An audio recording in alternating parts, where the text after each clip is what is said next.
వాస్తవంగా ఇది ప్రపంచంలోనే ఎక్కడ చేయలేదు, తొలి రాష్ట్రం మనం. ఇది కూడా మేము నేర్చుకుంటున్నాం దీంట్లో. ఇది పర్ఫెక్ట్ అని నేను అన్ను. లోడ్ టెస్టింగ్ అన్నీ చేసాం, ఇంకా నేర్చుకోవాల్సిన అవసరాలు చాలా ఉన్నాయి మాకు.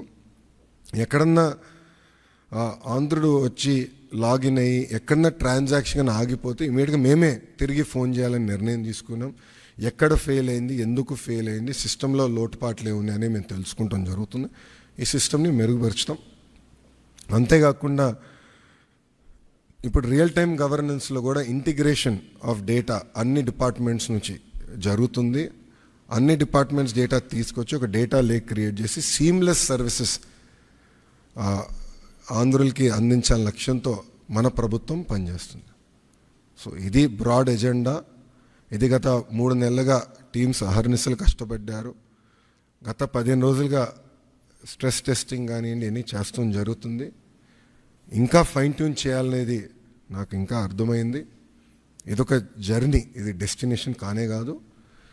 ఇది ఇంకొక 6 నెలల్లో I believe we can bring out an ideal product. అంటే అన్ని సర్వీసెస్ ఏఐ వాయిస్ కలిపి ఒక 5-6 నెలలు పడుతుంది.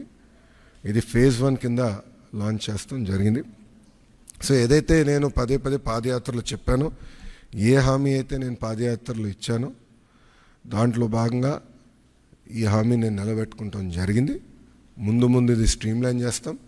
ఆర్టీజీలో కూడా నేను భాస్కర్ గారు కూడా క్లియర్గా చెప్పాను, citizen is our centre of universe.